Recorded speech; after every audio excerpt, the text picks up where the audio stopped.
Hey guys, tonight we begin with a story that doesn't feel like history because it might just have started on your old living room carpet. Picture this. A dusty VHS tape labeled Family Trip '94 found in a cardboard box at a garage sale in Ohio. Someone uploads it to YouTube with shaky hands and nostalgic hope. The video is only 3 minutes long. No famous faces, no commentary. Just a child running toward the camera and a dog barking in the distance. The caption reads, "Found this, thought it was cute." 12 years later, that same clip would be referenced in a university lecture on digital anthropology. So, before you get comfortable, take a moment to like the video and subscribe to the Moonlight and Sleepless Television channel, and I will deliver as you wish. And hey, drop a comment below with your city and the time where you are. I want to know how far across the night this story is traveling. Now, dim the lights, and as the night stretches on, let's gently step into tonight's journey together. YouTube wasn't the first platform where people could upload videos, but it was the first to turn personal footage into collective memory. And its story surprisingly starts with a forgotten home videotape. Back in the 1990s, home camcorders were quietly becoming household items. One blank VHS tape could hold about 120 minutes. Families used them to film birthdays, grandma cooking in the kitchen, a kid's first steps, vacations abroad. These tapes were often shoved into drawers, left in boxes, or slowly demagnetized over time until they were either thrown out or lost completely. But some tapes survived. In 2003, a small live event series in the U.S. called Found Footage Festival began collecting and screening these discarded relics. They'd dig through flea markets, thrift stores, even dumpsters unearthing a strange archive of human oddity. There were commercials with misspoken lines, wedding videos featuring accidental disasters, and even a raccoon that wandered through someone's backyard nuptials. Audiences laughed. But somewhere in that laughter was also a peculiar feeling of nostalgia. These recordings weren't news. They weren't cinema. They had no script, no intention of artistry. They were just real.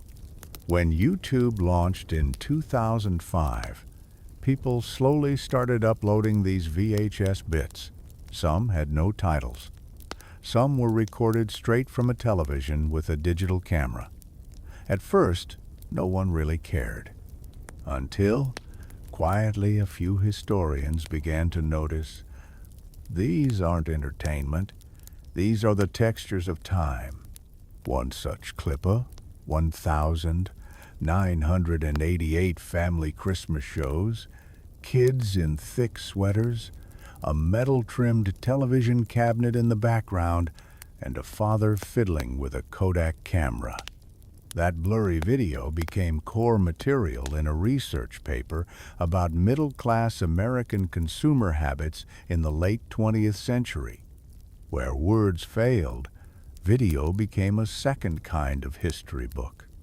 In a lesser-known twist, a German researcher from the University of Berlin predicted in 2006 that YouTube might someday serve as a kind of unofficial human archive.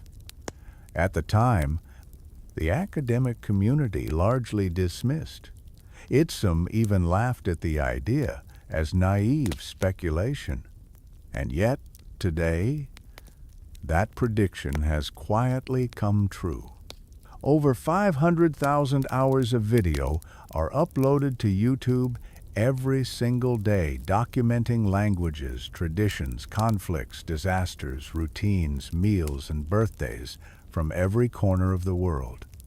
YouTube doesn't try to record history, but in being open and infinite, It allows the world to record itself accidentally, chaotically, and completely. Still, the academic debate isn't over. Some historians argue just because something is recorded doesn't mean it's representative. What we see is what gets uploaded, not what truly reflects the whole.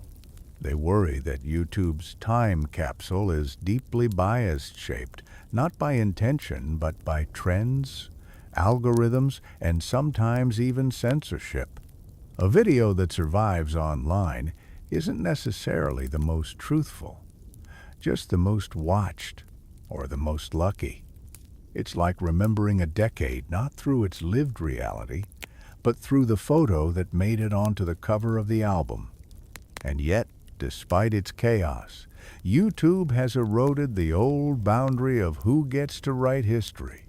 In this new age, even a wedding video from a rural Chinese village can sit alongside Cold War-era American footage just a few clicks apart on the same playlist.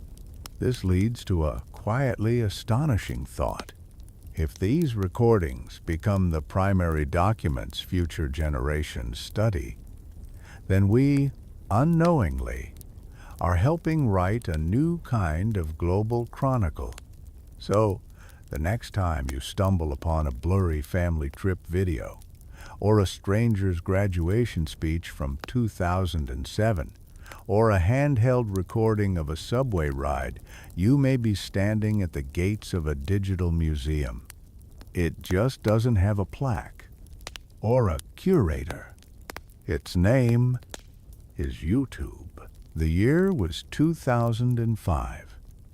In a small apartment in San Mateo, California, 3 former PayPal employees gathered around a dining table after a dinner party. They were smart, ambitious, and, at that particular moment, frustrated. Someone had brought up the 2004 tsunami, and they all agreed. It was nearly impossible to find videos of it online. Even if someone had filmed it, where would they put it? Chad Hurley, Steve Chen, and Jawed Karim didn't know it then. But that exact annoyance would soon become the seed of a platform that would change how humanity stores memory. They weren't historians. They weren't thinking about preserving culture. They just wanted a place to easily share videos with friends. What they built became YouTube. At first, it was incredibly basic. You could upload a video, give it a title, add a description. The platform launched officially in February 2005, with no fanfare, no marketing plan, and no particular vision beyond make uploading easy. But here's a detail few remember. They first considered launching it as a video dating site. The original slogan? Tune in, hook up. Seriously, the idea didn't catch on. What did catch on was something else entirely. Regular people uploading videos about, well, anything. And then came the 23rd of April, 2005. A date that now exists in internet folklore. Jawed Karim, one of the co-founders, went to the San Diego Zoo, stood in front of the elephant enclosure, and filmed a 19-second clip. In it, he says, "All right, so here we are in front of the elephants. The cool thing about these guys is that they have really, really, really long trunks." That was it. No music, no editing, no punchline. The title? Me at the Zoo. It became the first video ever uploaded to YouTube. At first glance, it seems unremarkable, almost pointlessly simple. But in hindsight, that moment was extraordinary, not because of what was said, but because of what it represented. For the first time, A platform allowed an ordinary person to upload a casual moment of their life and archive it publicly for anyone, anywhere, forever. And here's something historians now consider. If Gutenberg gave the masses the power to print, then YouTube gave them the power to broadcast. The printing press let ideas travel. YouTube let moments travel. But this wasn't immediately obvious. For many early users, YouTube was just a new novelty. Funny cats, skateboarding fails, lip-sync battles. It was the chaotic cousin of television, minus the polish. And yet, that chaos had a strange beauty. One cold fact, often overlooked. Between 2005 and 2006, over 65% of the uploaded videos had fewer than 100 views. These were not viral hits. They were personal clips grandma telling stories in Farsi, teens recording school plays, people documenting their commute across rural Siberia. Insignificant to the algorithm, monumental to someone. And that's the magic spark of YouTube. It wasn't built for museums or documentaries. It was built for people who wanted to say, here's my life, just in case anyone cares. But not everyone saw the potential. In 2006, several tech analysts argued that YouTube had no viable future. The reasoning? Video storage was too expensive. Lawsuits over copyright loomed. Most investors dismissed it as just another internet fad. Even its now famous acquisition was seen as risky. That October, Google bought YouTube for $1.65 billion in stock. At the time, this seemed like a wildly inflated bet. One analyst even quipped, Google just paid $1.65 billion for a bunch of cat videos. But what they didn't realize, what none of us could quite see then, was that this bunch of cat videos would soon evolve into the largest digital memory bank ever created. And from the moment Me at the Zoo was uploaded, the clock started ticking. It was no longer just about elephants or long trunks. It was about the quiet idea that every moment, no matter how small, could now be stored, shared, and discovered later. A butterfly flaps its wings in San Diego, and someday, someone across the world might watch it before they fall asleep. In the soft, pixelated dusk of early YouTube, a single, seemingly forgettable clip became the cornerstone of a digital civilization. Me at the Zoo. 19 seconds. A teenager in front of elephants. No music, no editing, no storytelling structure. But here's the twist. Historians now regard this simple video as the starting point of what they call the personal archive era. It was the moment when history became casual. Before this, recording history belonged to news anchors, historians, or documentary crews. They chose what mattered. They pointed the camera at moments they deemed important. Wars, speeches, elections. But now, the camera pointed itself at everything. A teenager eating cereal, a street musician in Naples, a blurry sunset over a Tokyo highway. These weren't just random clips. They were fragments of life, preserved without permission or expectation. The accidental beauty of this is staggering. A mother's voice off camera, as she films her child walking for the first time, never imagining millions, would one day hear that same voice, decades later. A snowstorm in a forgotten Canadian town, filmed by someone testing their camcorder. That's now the only known footage of that town's old train station before it was demolished. These moments don't look historic. but they feel real. And in a strange twist, their very ordinariness is what makes them precious. Future scholars are beginning to ask, what if the true fabric of history isn't found in headlines but in leftovers?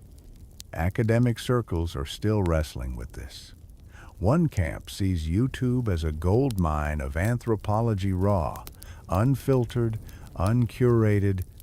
Another warns that its very randomness makes it unreliable, even dangerous, for shaping our understanding of the past. As one professor once said, history used to be a castle. Now it's a garage sale. But here's the hidden layer. YouTube didn't just store moments in time, stamped them. Every video, from the moment it's uploaded, is embedded with a date. That might not sound significant until you realize it means we now have a living, breathing timeline of human life, growing hour by hour. Let's look at an example. A video uploaded in 2006 titled "My First Apartment Tour" shows a young couple walking through a dingy, carpeted one-bedroom unit. There's a CRT television in the corner, a flip phone charging on the kitchen counter. On the walls, a Twilight poster and a photo of George W. Bush. It's not a documentary, but it tells you everything about that year. And then there are the quiet, almost invisible layers, things people never intended to document. The shape of Coke bottles in 2008. The way teens spoke in 2011. How weather maps looked on local television in 2009. The ringtone people used in 2013. YouTube became a mirror, and even more subtly, a time machine. But here's the eerie part. Most of it wasn't deliberate. Nobody uploading in 2007 thought they were making historical content.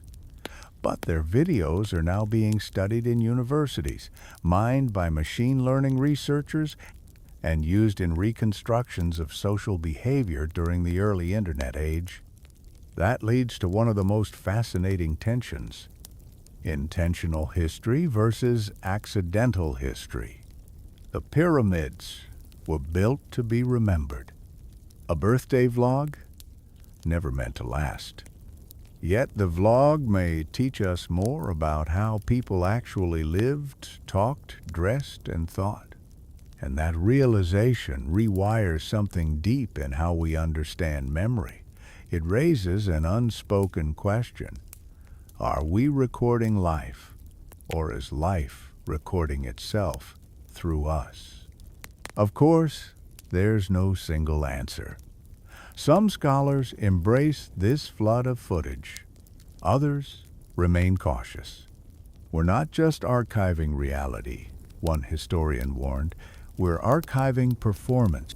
After all, once the camera turns on, people change even if they're just filming themselves.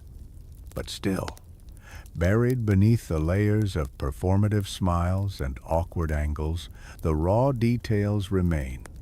The fashion of a passing pedestrian, the posters on someone's wall, the voice of a long-gone grandmother calling from the kitchen. YouTube may not have set out to become the ultimate time capsule, but it has accidentally preserved things no museum ever could. And maybe that's the most honest kind of history, one that didn't know it was being written at all.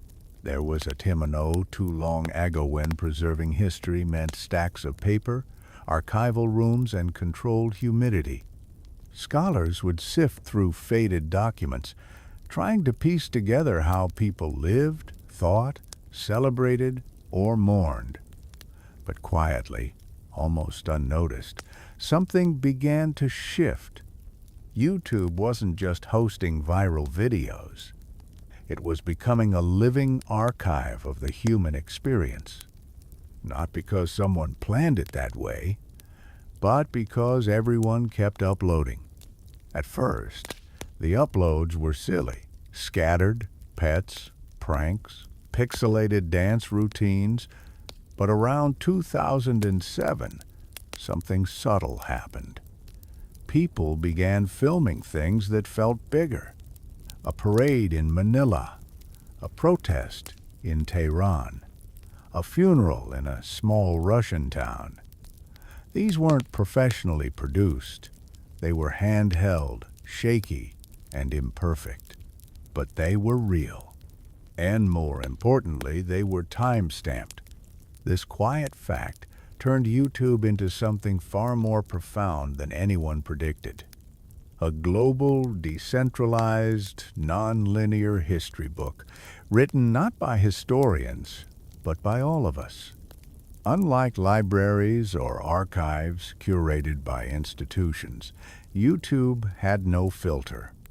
A video of an old man repairing radios in his Cairo workshop sat beside a clip of NASA's Mars rover announcement.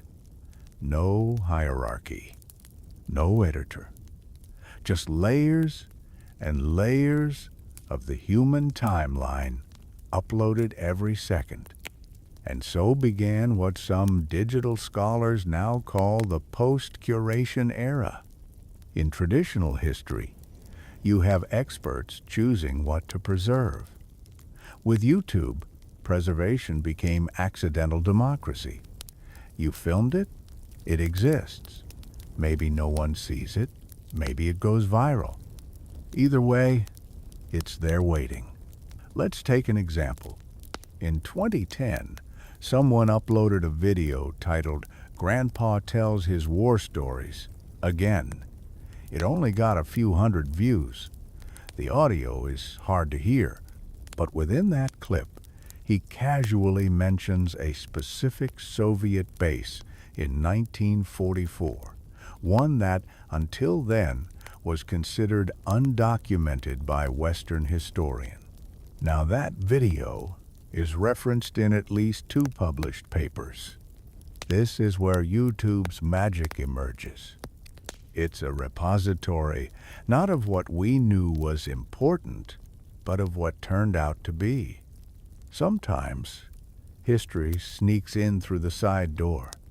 For example, background sounds ambulances, birdsong, construction air now used by sound ecologists to understand how urban environments have changed. A 2009 video of a street performer in Madrid isn't just music. It's an ambient record of traffic, fashion, pedestrian behavior, and language. What was once called noise is now considered data.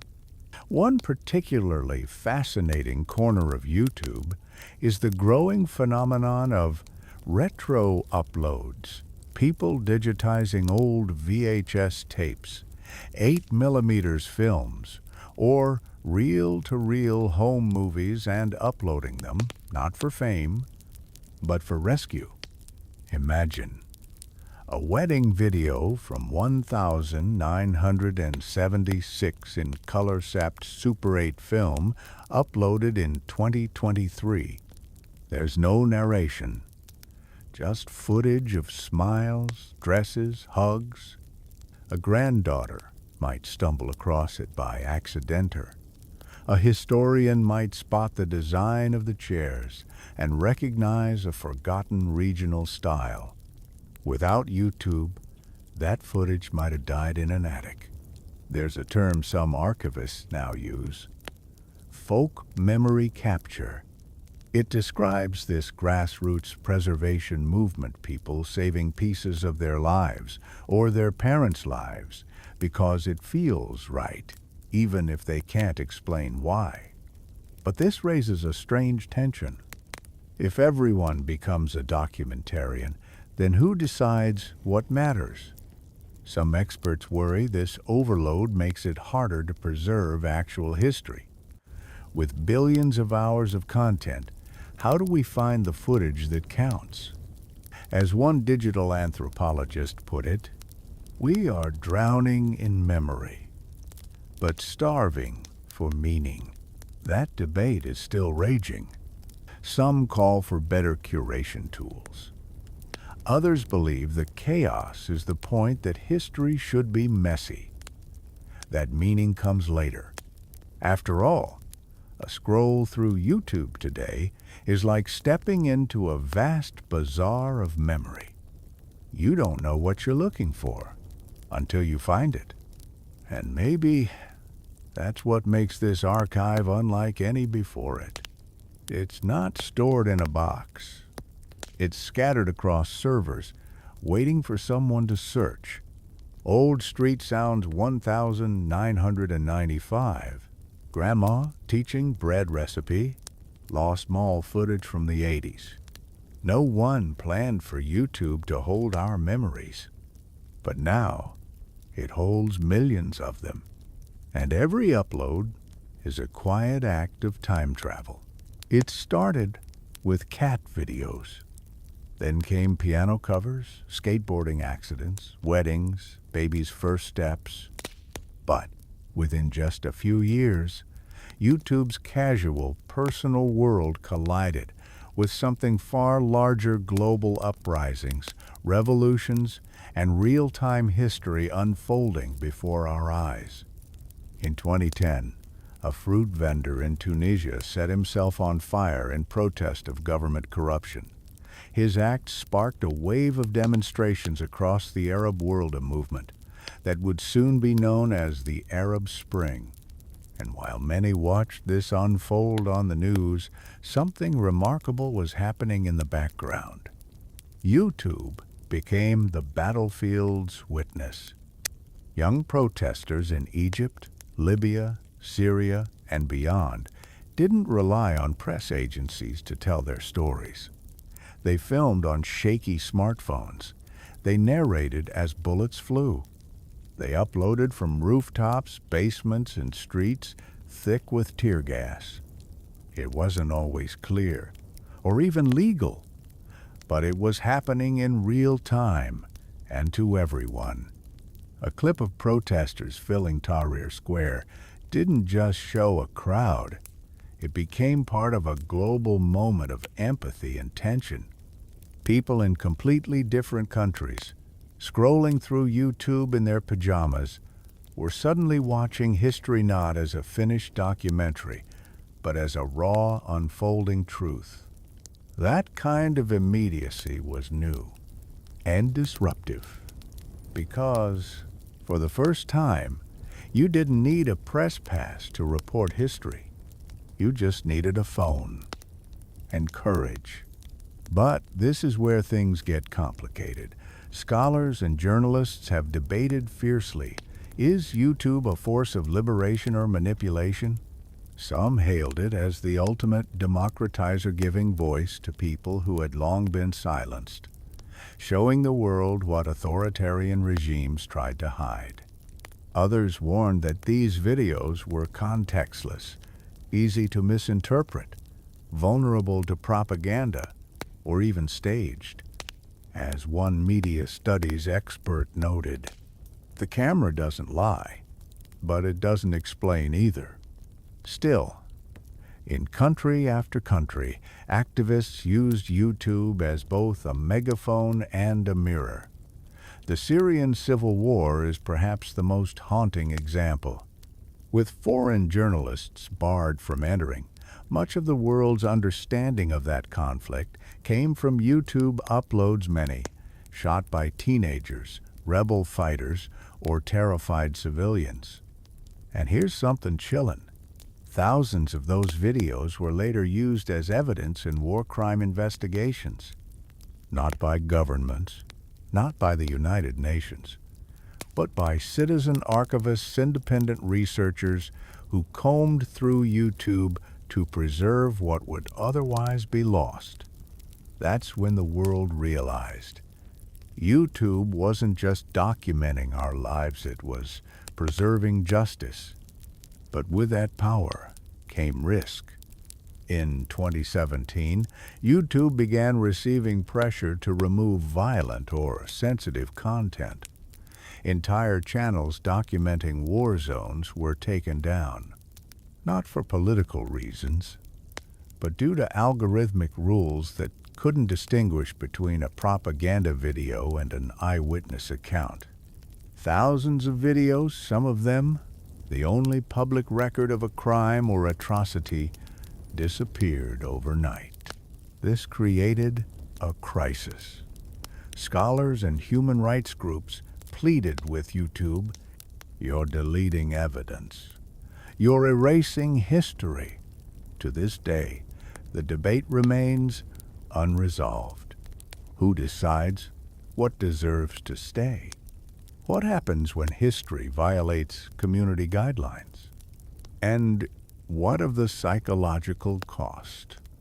The very people documenting revolutions often paid dearly, some arrested, others exiled, some worse. The cost of recording the truth in many parts of the world is still life-threatening. Yet they kept uploading. And this is what makes YouTube unlike any archive before it. The Library of Alexandria was built by scholars. YouTube's archive of revolutions was built by teenagers in hoodies, filming between barricades. History here is not curated. It is captured mid-breath. In one famous clip from 2011, a protester in Bahrain films as tear gas rolls in. The footage is grainy. You hear coughing, screaming.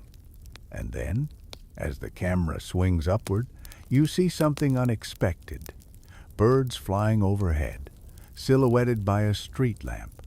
It lasts 2 seconds, but it's unforgettable because in that frame, war and beauty exist at once. And that perhaps is what YouTube does best. It holds both the terrible and the tender side by side, just one click away. In libraries, history is sorted books labeled, timelines drawn, footnotes meticulously placed. But on YouTube, history sprawls.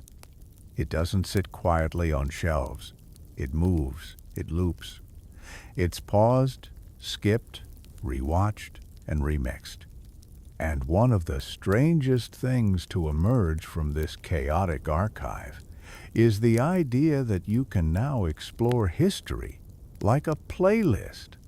Type World War II documentary into the search bar, and you'll find thousands of videos, some made by professionals, some by teenagers, editing school projects on free software. Some with soaring orchestral soundtracks, others with glitchy transitions and robotic narration.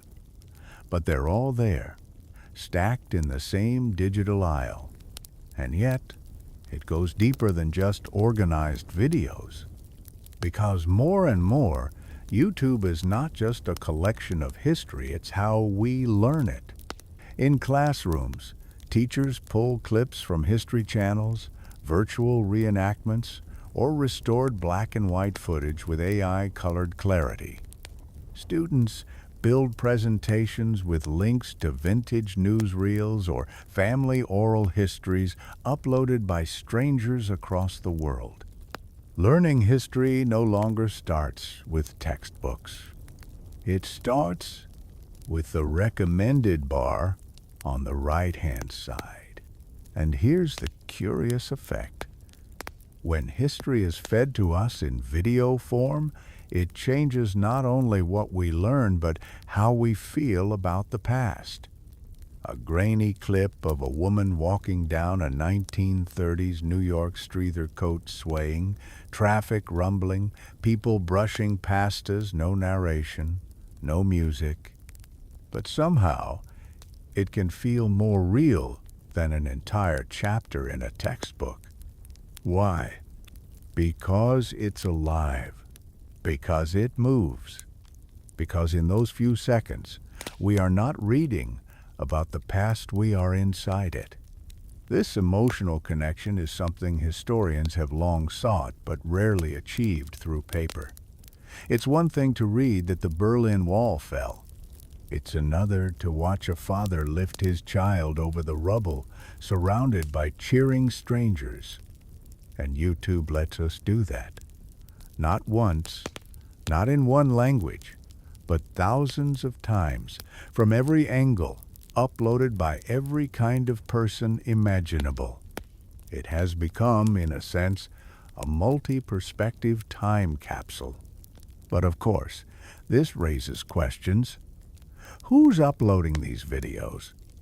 Whose past are we seeing? And whose are we missing? Because, as democratized as YouTube may feel, it still reflects those who have the access, the means, the internet. There are still vast stretches of human experience, indigenous communities, undocumented cultures, conflict zones with no connectivity that remain invisible in this archive. Historians argue about this. Is YouTube helping us remember, or tricking us into thinking we remember? Some call it the illusion of inclusivity. Others call it the beginning of a new historical consciousness world, where every moment has the potential to be revisited, reshaped, and rediscovered. And perhaps the most surprising trend in this movement is the rise of personal historical projects. Ordinary users curating then versus now comparisons, uploading before and after footage of towns, bridges, coastlines, elderly creators recounting their life stories to a camera with trembling hands. Archivists painstakingly restoring silent films and narrating them in modern languages. One of the most watched history videos on YouTube is a simple side-by-side comparison. New York City in 1911 versus New York in 2021. No commentary, no statistics, just images. Millions have watched it, not because it explains history, but because it shows it breathing. In this way, YouTube has turned the passive viewer into a historian by instinct. Not trained, not peer-reviewed, but curious. And sometimes, curiosity is where preservation begins. We are collectively building a library with no architecture, just endless shelves floating in space, linked by clicks, fed by uploads, shaped by who chooses to care enough to remember.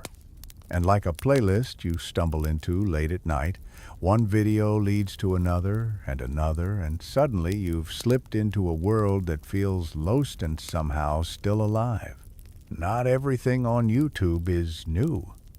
In fact, some of its most haunting, beautiful, and strangely powerful content comes not from smartphones, but from dusty attics, forgotten tapes, and machines most people haven't touched in decades.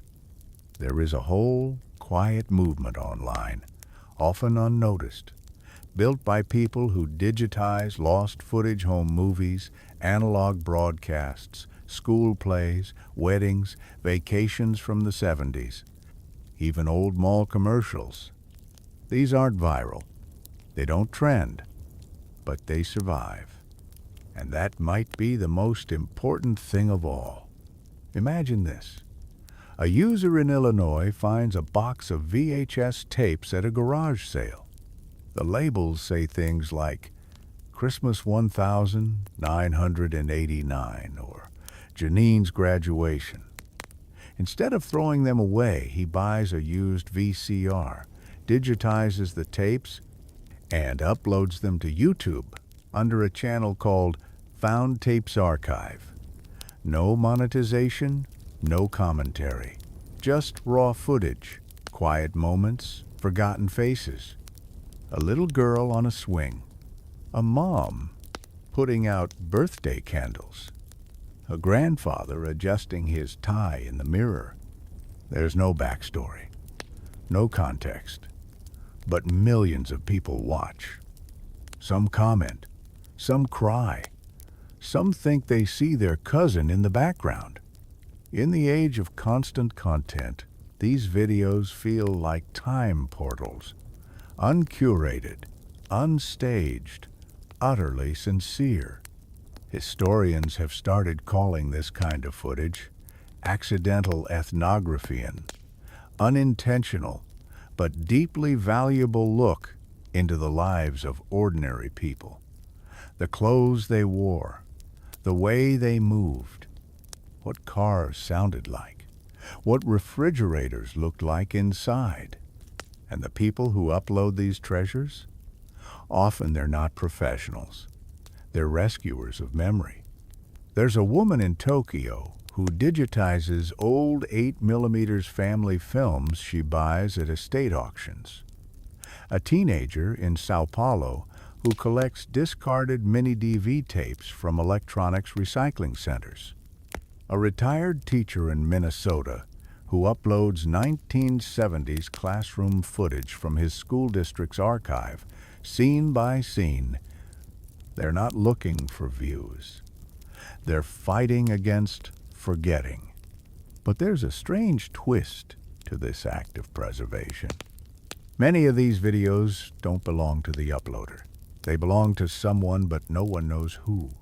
Names are missing, locations vague, faces go unnamed. And so, these lost videos live on YouTube like digital ghost shunting in their presence, but incomplete. Still, that doesn't stop viewers from trying to reconnect the fragments. In the comments, you'll often see things like, "Is that Elmwood Park in the background? My grandmother had that exact couch. That's my mom.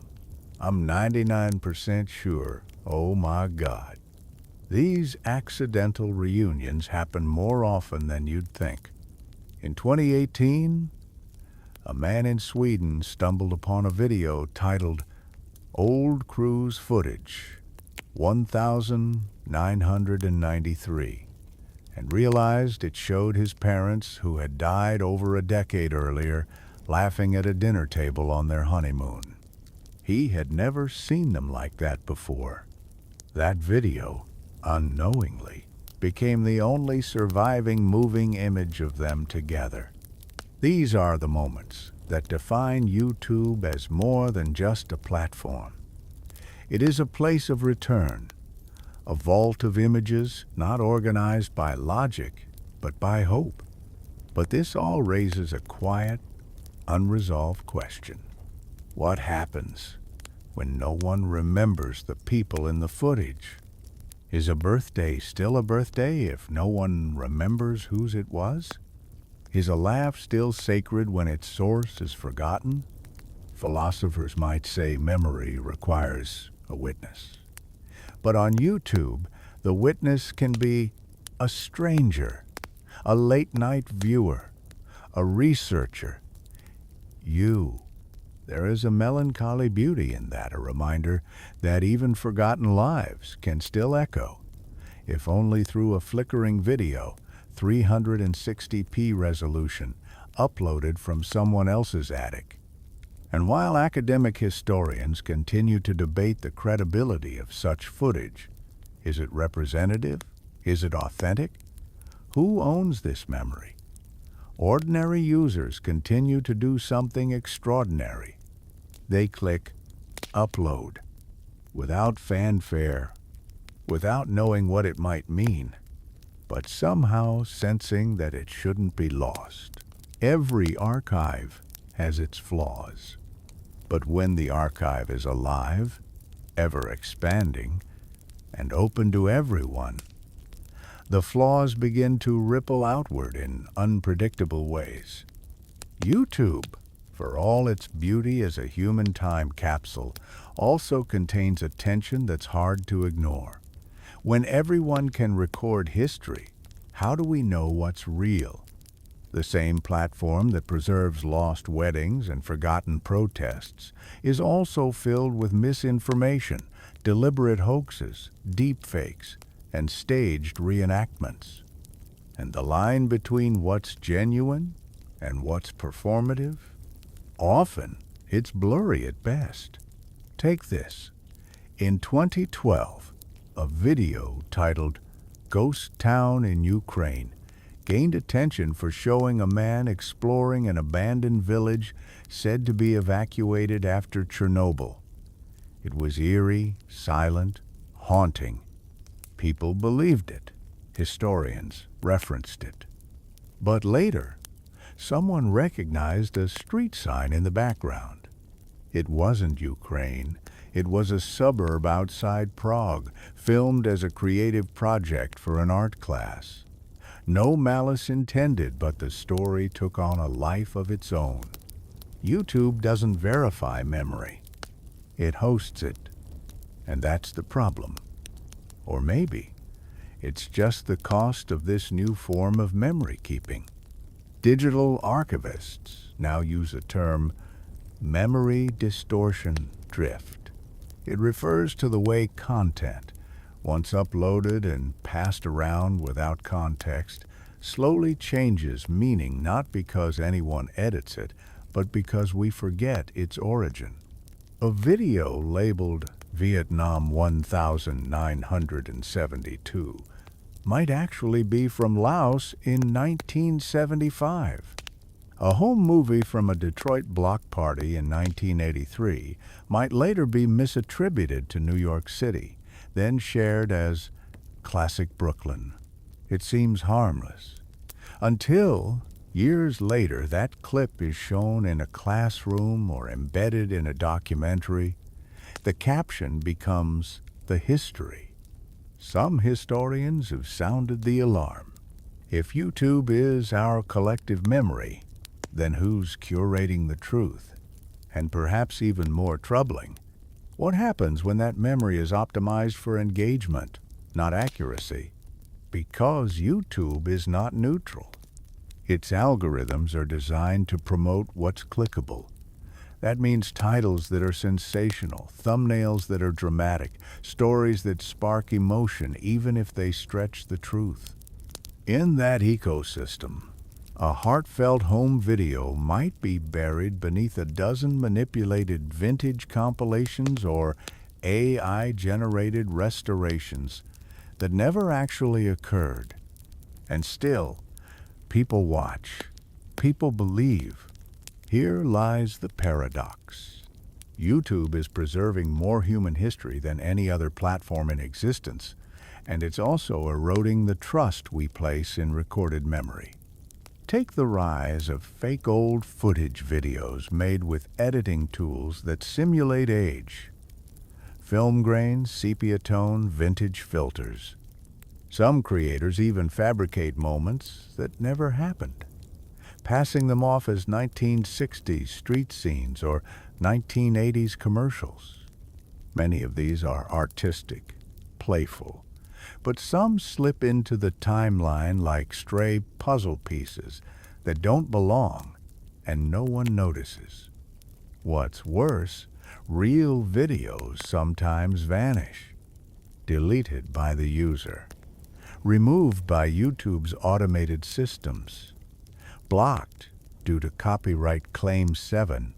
If the video is a child singing along to a 40-year-old song in a living room, once it's gone, it's often gone forever.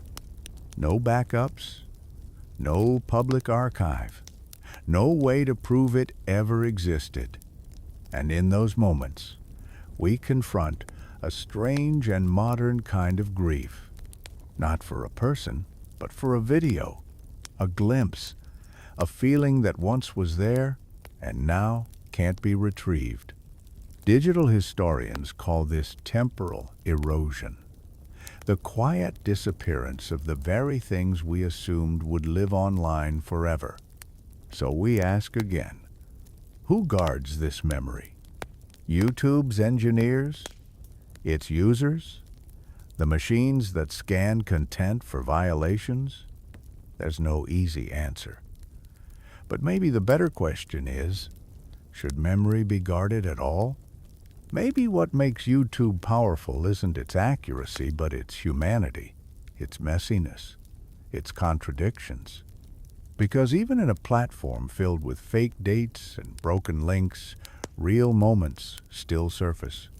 A father helping his son build a model train, a girl dancing on a beach in 1994, an elderly man reciting a poem from memory in the middle of a snowstorm. YouTube is not perfect. It is not clean.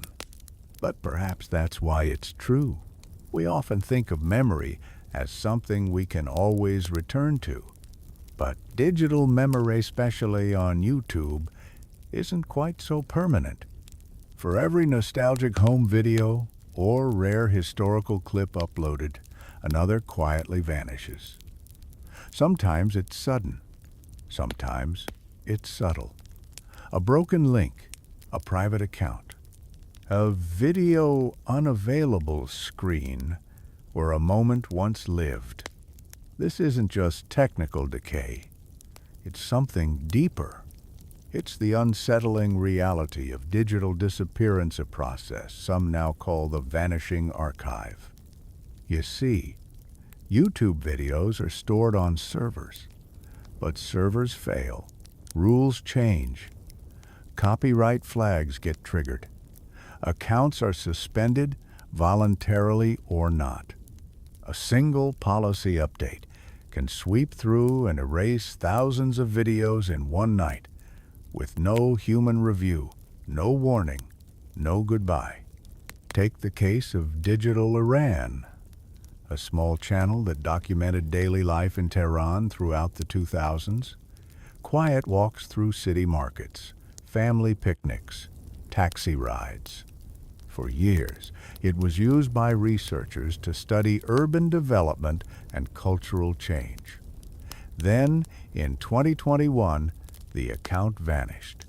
No scandal, no explanation, just gone. Historians wrote emails. Viewers pleaded in forums, but the answer was cold. The account had been flagged for suspicious activity and deleted by an automated system. There was no backup. It's a chilling truth. Entire chapters of modern life can vanish in a click, not because of war or fire or neglect, but because a robot mistook a melody or a title for something inappropriate.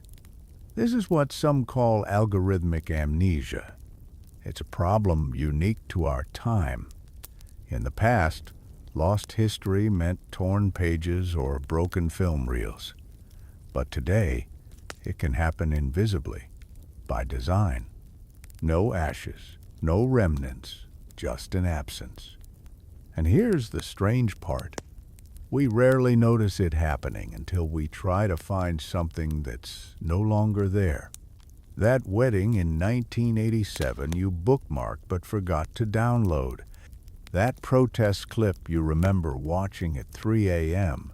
during a sleepless night in 2016. Gone. Some archivists have started scrambling.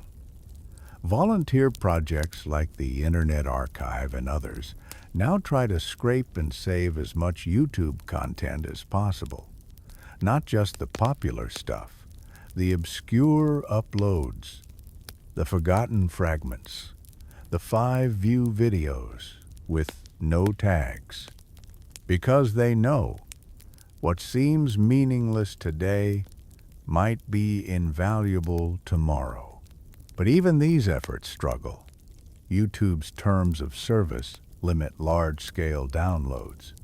Videos hidden behind region locks or age gates can't always be captured. And private videos once made public and then re-hidden there almost always lost forever. This makes YouTube not a museum, but a shifting landscape where memory is constantly at risk. And perhaps most haunting of all are the silent deletions, not by algorithms, but by people. A teenager uploads a vlog in 2009. By 2020, embarrassed by their younger self, they delete it. A father posts videos of his newborn daughter. Years later, after a divorce or a loss, he wipes the entire channel. A musician removes early demos. Once they become famous, they have every right to. It's their life, their story. But something is always lost. Even more subtle is format rotolder video formats like .flv or early .mov files that no longer play well on modern devices. Poor resolution. Missing audio, compression artifacts that turn faces into blurs. These videos technically exist, but the experience of them is eroding like watching history through frosted glass. And so, we arrive at a paradox. YouTube feels endless, but it isn't. It feels like a vault, but it leaks.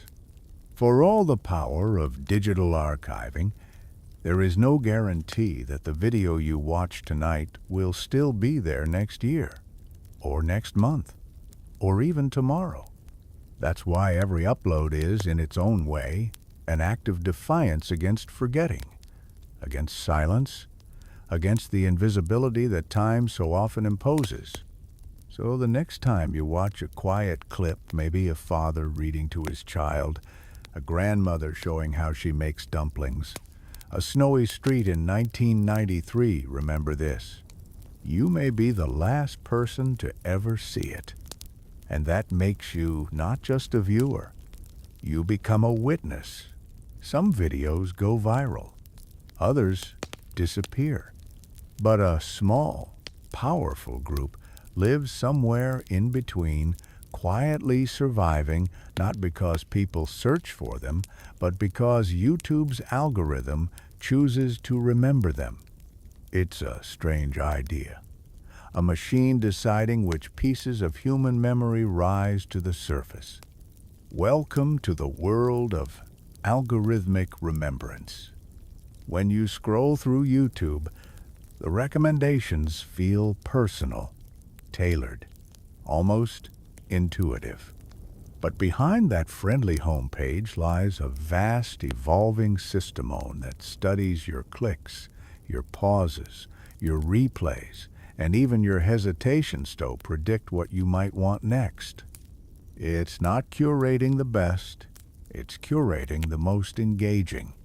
And that has profound implications for what history gets seen and what fades into the digital shadows. Let's say there are two videos. One is a grainy 1-minute clip of an old man recounting life during the Great Depression. The other is a compilation titled Top 10 Scary Historical Facts You Won't Believe. Guess which one the algorithm recommends? This isn't just about popularity. It's about data signals, click-through rates, average watch time, comment activity. The algorithm isn't evil. It's just indifferent to nuance. And in that indifference, certain kinds of memory are favored. Sensational over subtle. Clear narration over quiet moments.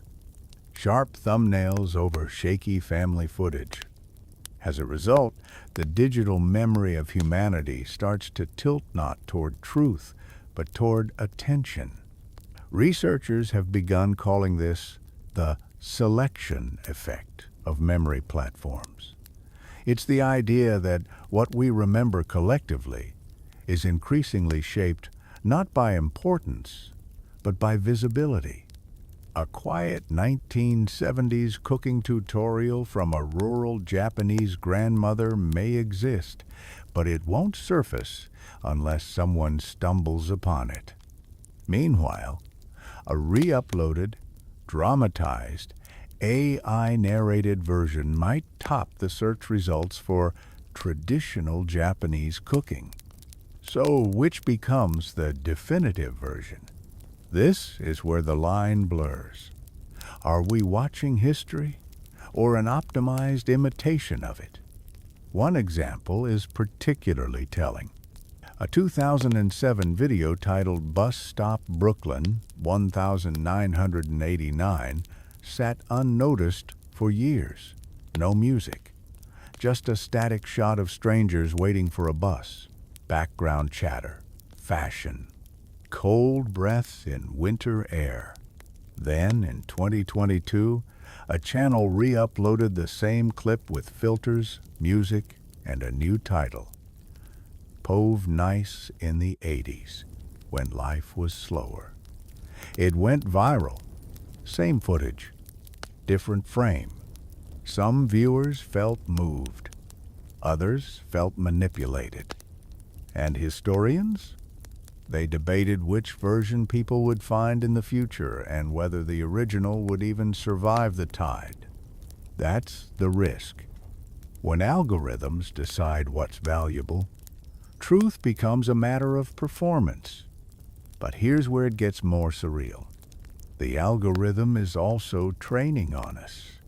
Every time we search old television ads or vintage news clips, the system learns that nostalgia performs well. It begins promoting similar content, and so entire generations may end up consuming a kind of machine-guided history, not by curriculum, but by patterns in behavior.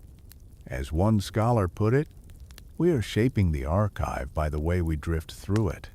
So now imagine this. A teenager in 2035 wants to know what life was like in the early 2000s.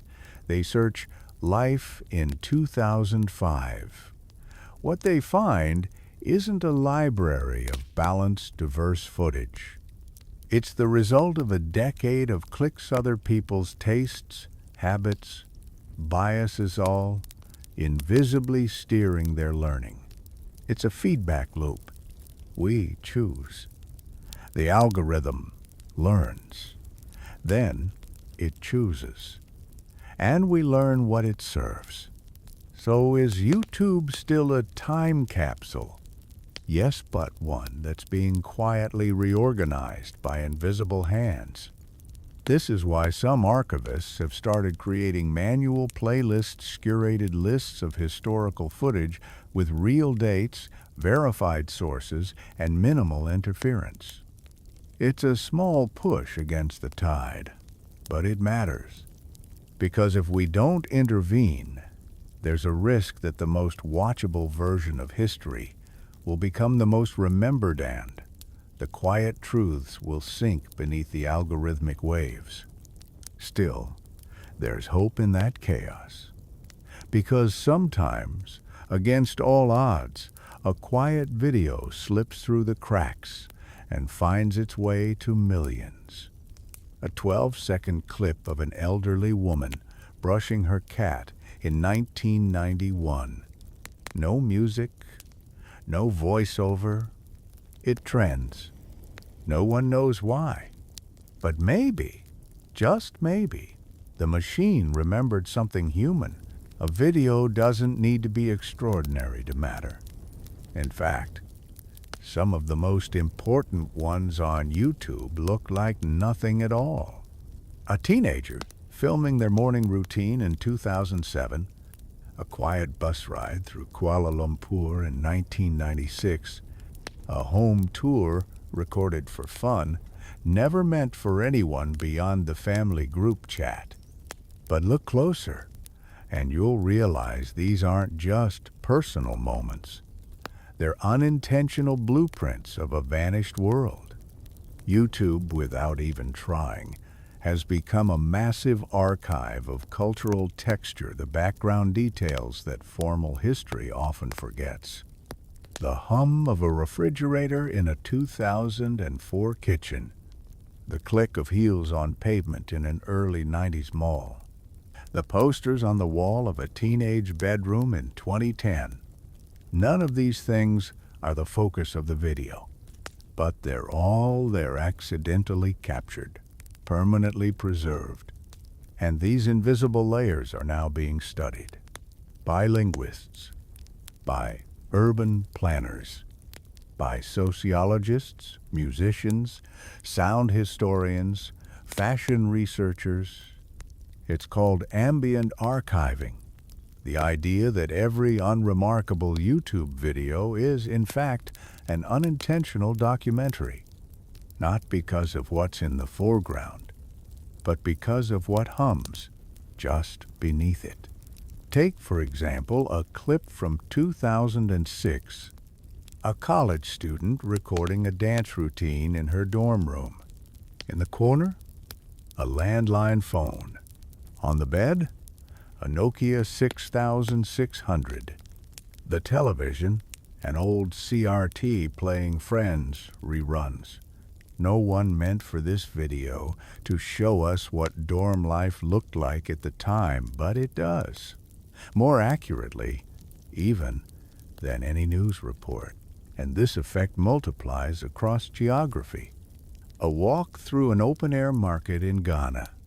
A street vendor in Thailand frying morning snacks. A dashboard cam driving through Lisbon in 1998.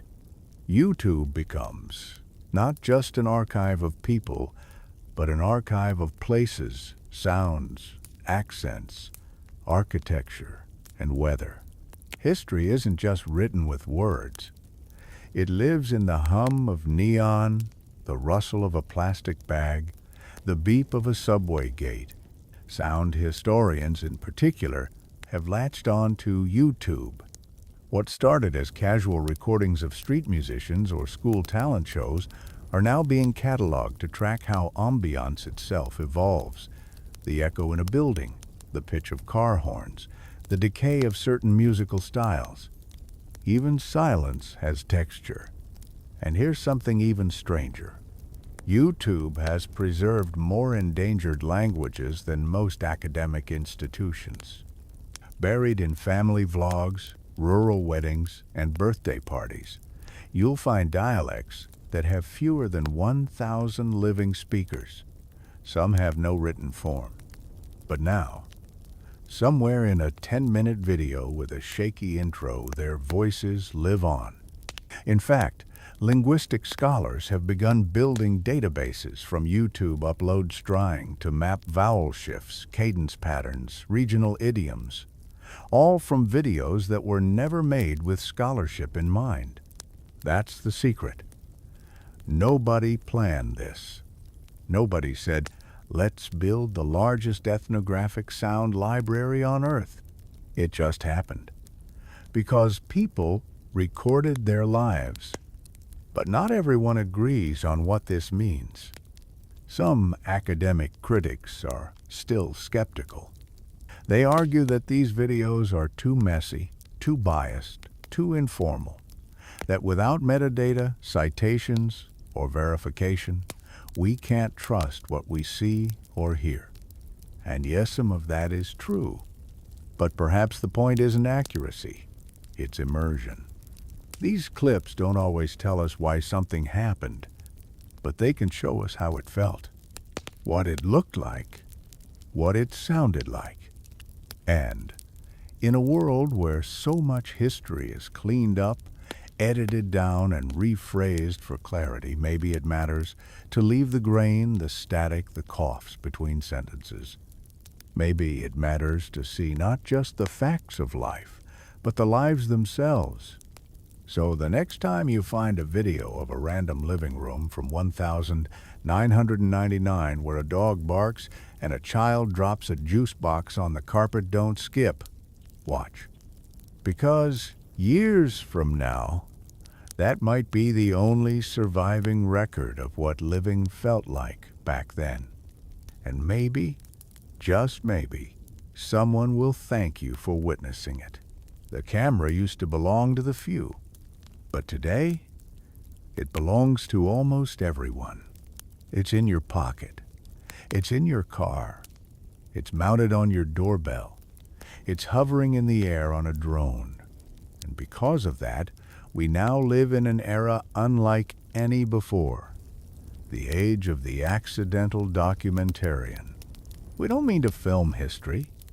We're just recording our lives.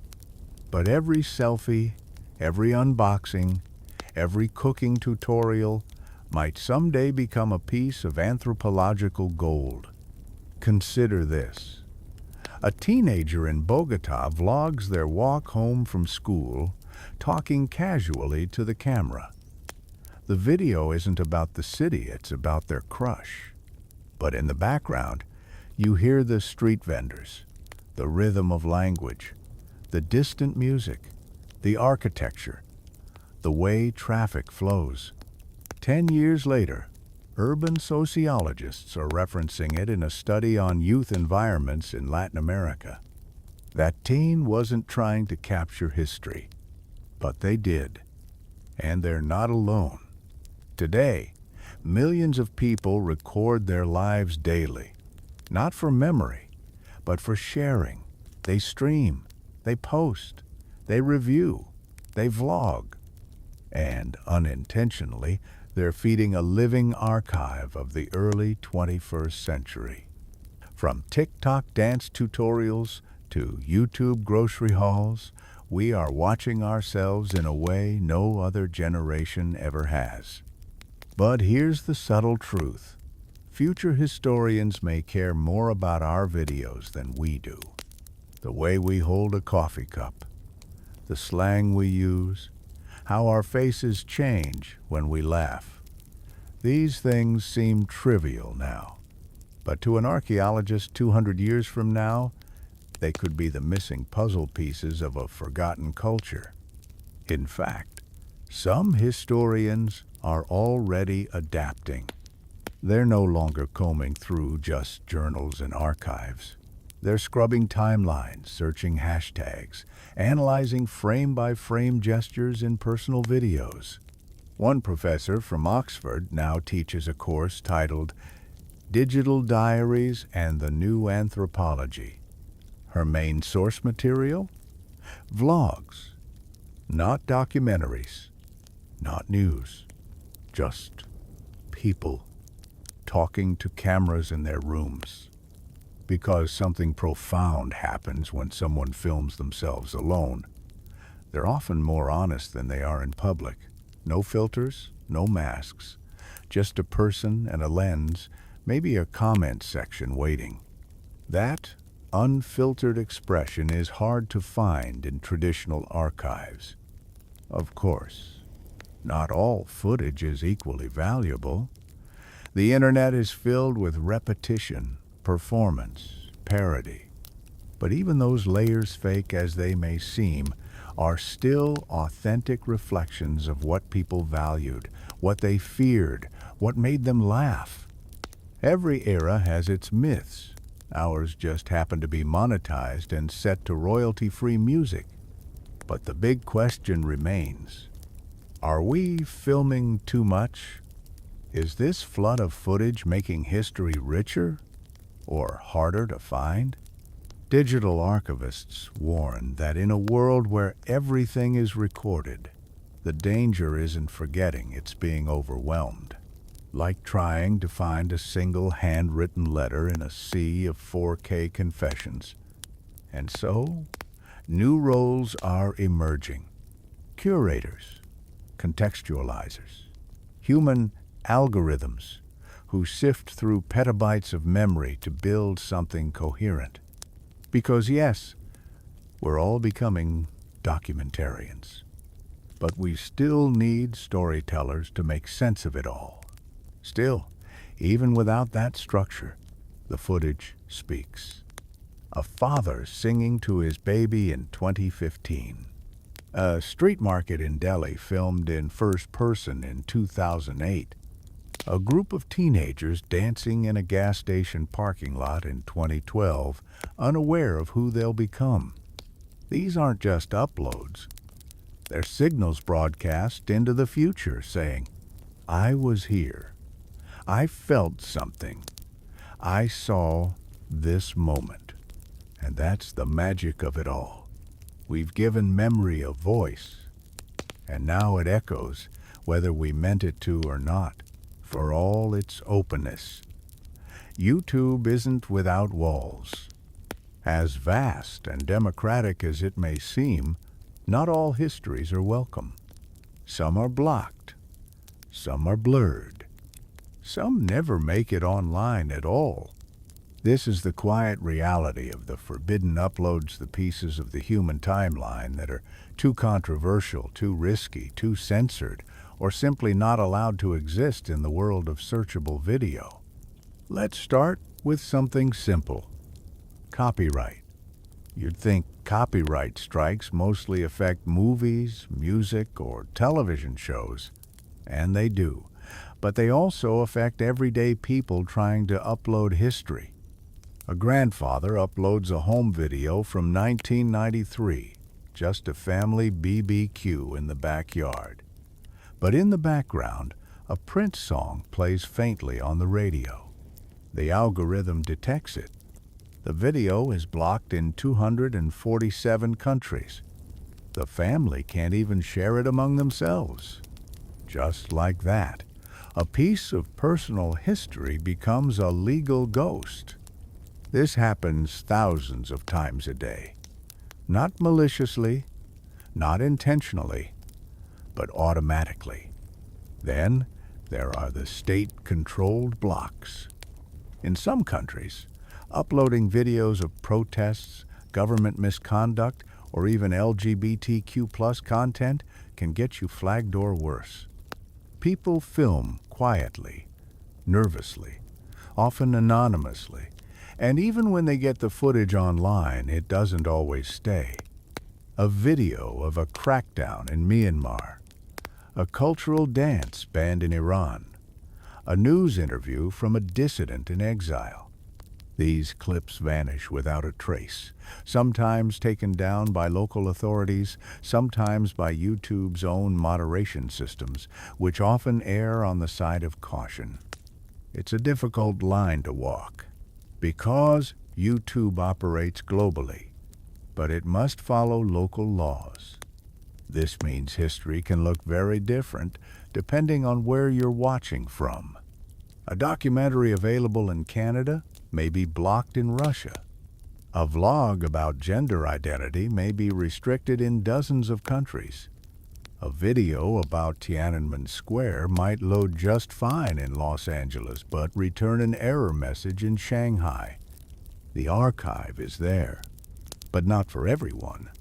This is what some scholars call fragmented memory. The idea that in the digital age, memory isn't destroyed, but selectively hidden. And then there's the question of fear. There are stories people want to share, but don't. A video filmed during a civil war but never uploaded. A confession recorded by a whistleblower, stored on a hard drive for someday. A cultural ritual, captured in secret, too sacred or too risky to show. These videos exist, or once did, but whether they'll ever surface, no one knows. And so, while we imagine YouTube as a place where everything is stored, it's not.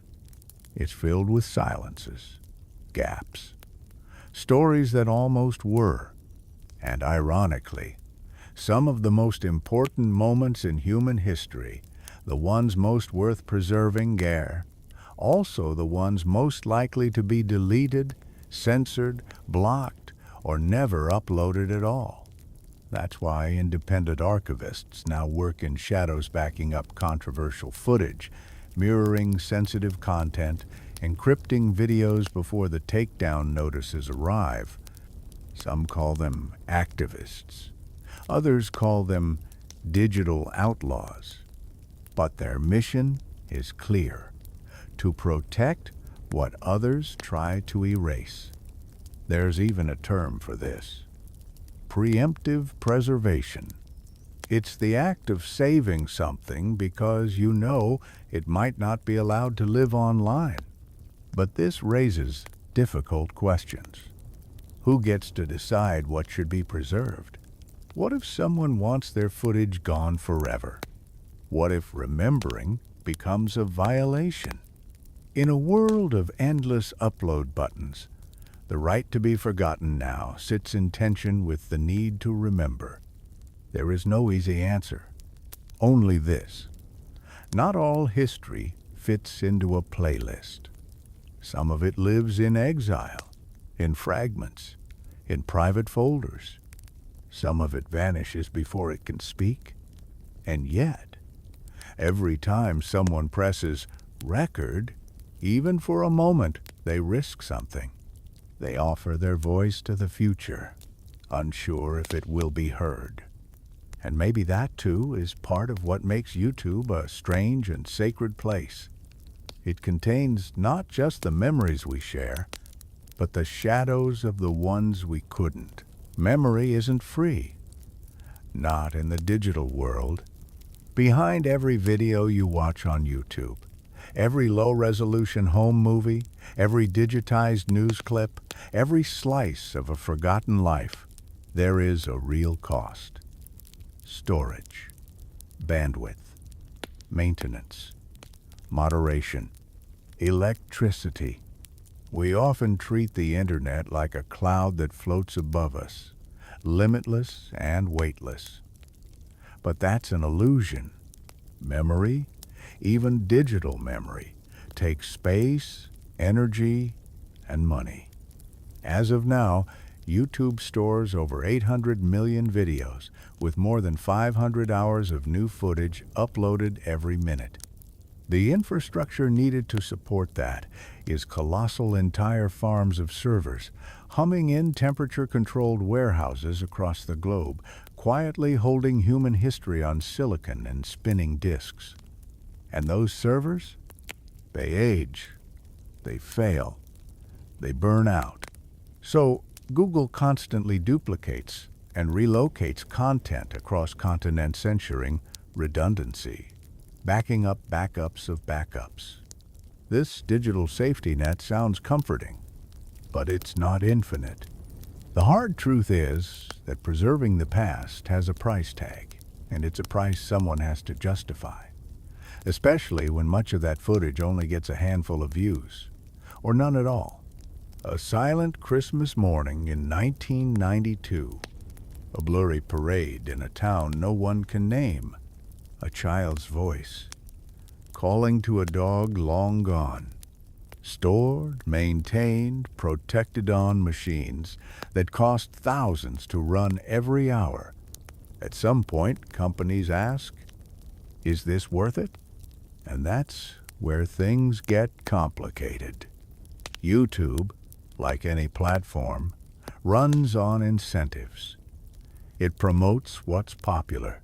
It invests in what brings returns. A video that draws millions of clicks is protected, monetized, mirrored. But a video with 17 views from 2008, featuring a woman teaching her son how to sew, that's vulnerable. It's not because it's unimportant. It's because it doesn't pay for itself.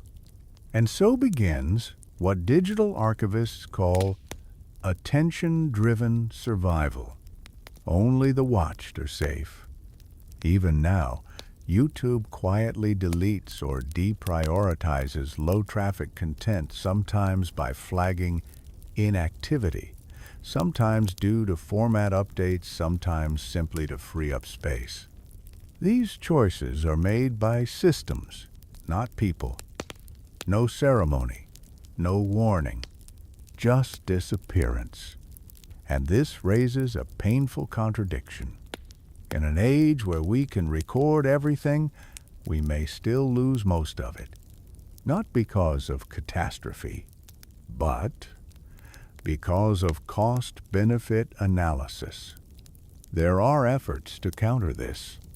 Nonprofits, libraries, grassroots archivists working to mirror forgotten videos, save dying formats, and convert neglected content into sustainable open-access files. But it's a race against entropy, against policy shifts, against time. And all of this reveals a quiet vulnerability behind the sleek interface of YouTube. Memory is a business model. We don't pay for access, but we pay in attention. We assume permanence. But it's rented, not owned. And if the ledger shifts, if maintaining our videos costs more than they're worth, they may simply go. Gone not because no one cared, but because not enough people cared at once. Some archivists now suggest something radical, a slow internet movement, one where we upload less, preserve more, where we curate, annotate, contextualize, where we build small intentional memory gardens instead of giant data landfills. But that vision remains idealistic. Right now, we scroll, we skip, we forget. And in the background, machines quietly calculate what pieces of our collective memory deserve to live on. So, the next time you watch a video of someone fishing with their grandfather in 1996, or a street scene from Cairo in 1984, or a nervous teenager giving a book report to a webcam in 2009, pause for a moment. You're not just watching a clip. You're justifying its existence. You're paying for it in the only currency that keeps history alive here, your attention. Because memory, like anything else, has a price. And right now, we're still deciding whether we're willing to pay it. Imagine this. The world ends not with fire, not with flood, but with silence. The buildings stand. The satellites still orbit. But no one is left to watch, to upload, to click. Earth is quiet, empty.